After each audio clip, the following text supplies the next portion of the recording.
This is our studio.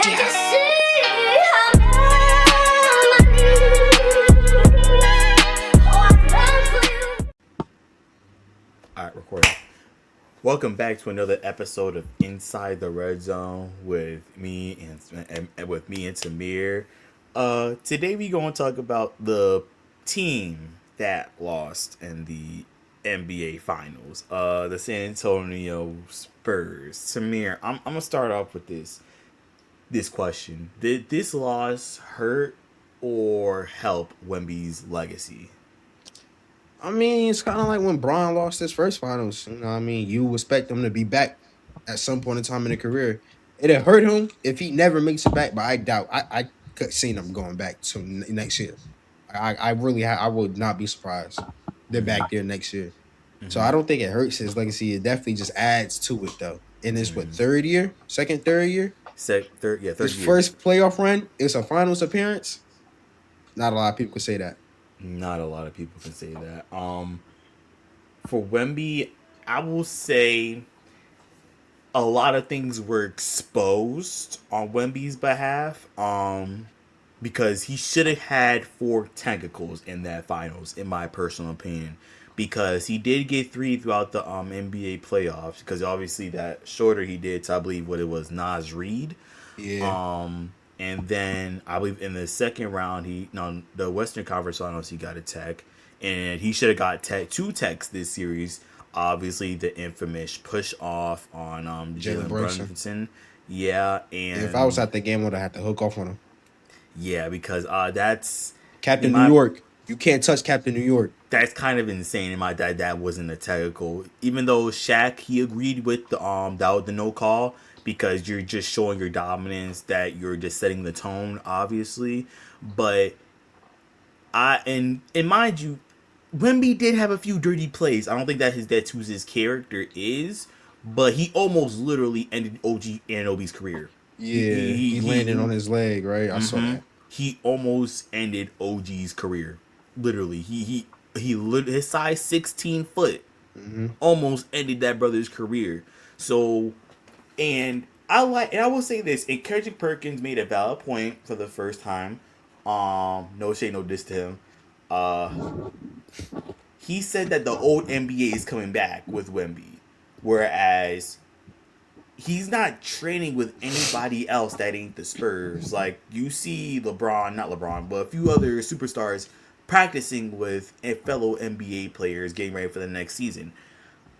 I don't necessarily agree with that, only because my thing is, you're supposed to be playing against this dude while you're practicing with him. Yeah, I get it, iron sharpens iron, but you can do that with your other teammates as well. Wemby's mentality is, if you ain't us, you against us. That's Wemby's full mentality, and it's something personal. He might take this loss personal, but he's not taking this something personal. He's just doing his job. If you ain't with us, you against us at the end of the day, and that's no disrespect to anybody in the NBA. It's just how it is. Now, do I agree with him walking off without dapping up the Knicks, saying, "Hey, yeah, you kicked my behind in 5 games, but also I respect y'all for the effort that y'all put in, the dominance that y'all displayed throughout the playoffs"? I don't agree with the fact that he just walked away without dapping him up. I regret it. I don't agree with it, because if the roles were reversed, I think the Knicks would go around and dap him around and say, "Hey, good game, good series, yada yada." Because it's not like it's game one and you're walking off without a handshake. It's not like it's game one. Like, game one, that's the NBA Finals. That's acceptable. If you lose, we'll just walk each other ways. Emotions are high, tensions are high. Now, if it's the end of the close out the series, like that really doesn't make any sense in my personal opinion. Like, you dap them up, at least show some sportsmanship, show some respect at that. But yeah, go ahead. I think Wemby and the Spurs, except De'Aaron Fox. I think Wemby and the Spurs, damn, they paid him. Nah, he's there again. Damn. Yeah, they paid him like 140 mil. Like, in my personal, now speaking of De'Aaron Fox, I was about to make another quote, but speaking of De'Aaron Fox, yo, if you know what this logo is, then De'Aaron Fox can't show his face on the internet for like a good 3 months. No, he cannot show his face on the internet until the season starts again. That's my opinion. But with De'Aaron Fox in this whole thing, it's, how do I put this? It's sketchy because he wasn't doing what he did in the previous series against OKC. He Even wasn't. then, Dylan Harper was still arguably outperforming De'Aaron Fox in that series. So, I would give Dylan Harper that. and mind you, and Dylan Harper even said he wasn't satisfied with his minutes. He was not satisfied with how You many minutes can't he be got. you coming off the bench. You better than the starter. Starter making you lose. I'll be unsatisfied too. Like he even like, and mind you, he was taking it to the Knicks, especially in Game 1. He was taking it to the Knicks. He was taking it to Josh Hart. Every time Josh Hart, it was a battle between him and Josh Hart. It was a huge battle, and I liked it. I Yeah. liked it. But my thing is, you got De'Aaron Fox taking unnecessary threes. Look, would you rather from page one to page whatever, every single book in Harry Potter, or watch a De'Aaron Fox pull up three? You got to read every single book, every single Harry Potter book, or you got to watch one De'Aaron Fox pull up three. I mean, I've read most of the Harry Potter series, so I mean, like that's no problem for me. Um, like spoiler for you. I mean, like I did read most of it, so I mean, Yeah, like I can't really say that. I can't really give you the answer on that. De'Aaron Fox breaking is like, I don't even. You can't even compare it. Like him breaking throughout the entire finals. Because my thing is, if it was Devin Vassell, because Devin Vassell, well, he was hitting his threes. Champagne just got lost. I don't know where Champagne went when it came to his threes. He took like took like 7 shots from the yeah, 3 pointer. Only he barely shot this series. like I don't know where OKC Champagne went, but that was not the guy that we saw in OKC. That was a shell of himself. And then my thing is, and Mitch Johnson got to learn how to use Wemby, because you had Wemby go for 32 in the game that they won, and average around what, 40. 26. How many minutes he averaged? Oh, minutes? Or I don't know about minutes. I was thinking you was talking about points. No, minutes. Yeah, minutes, honestly, because he had him running for minutes. Because my thing is, yeah, he's 7 foot something. And also, I'll get back to my point. I'll get to my point. This is the point I wanted to make before we talked about the threes that Champagne was making.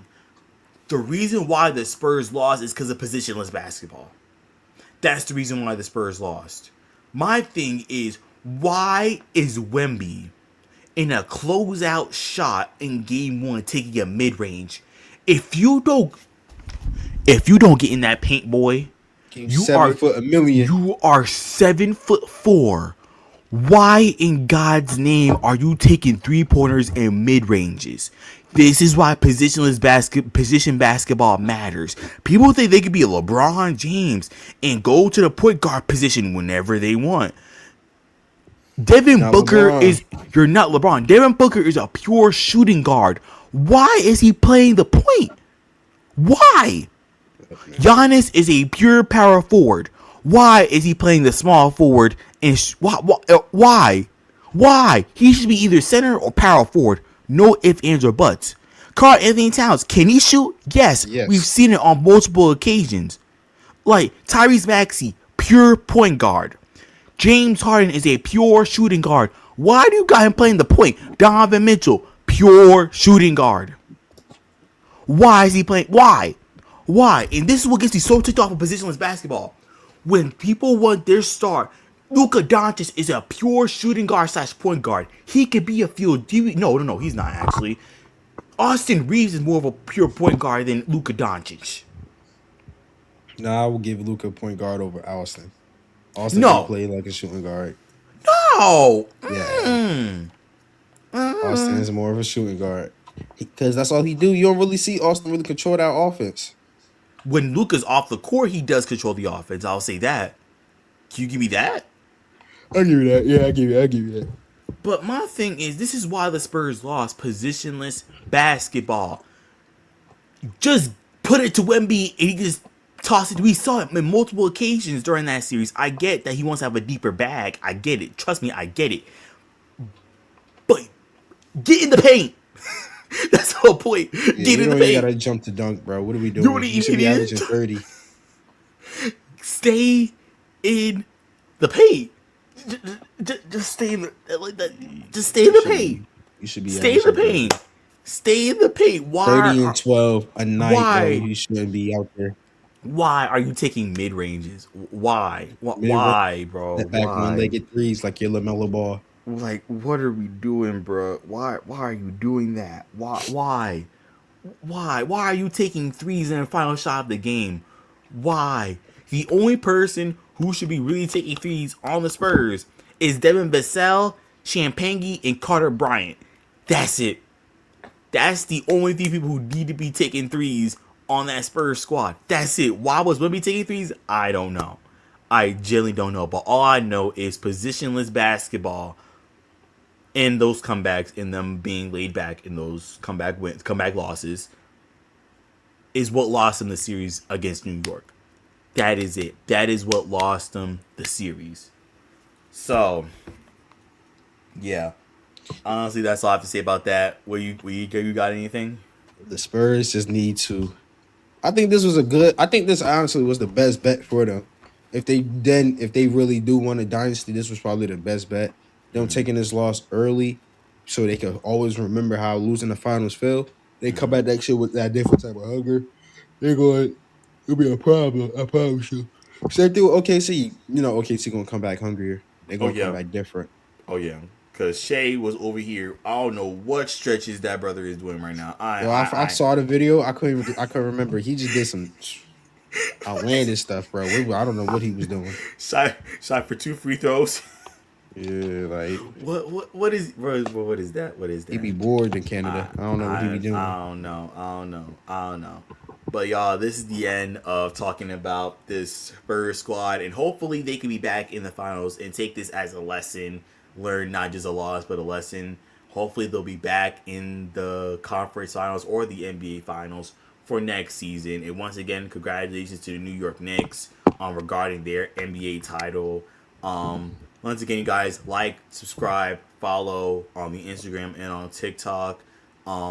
Please be sure to share. Comment down below. Who is y'all potential making it out the East next year? Is Giannis going to the Boston Celtics? Is Giannis going to Miami Heat? Or is he going to the West? And now on the West, who is he going to? Let us know down in the comment section below, you guys. All right, y'all. Until next time, excuse me.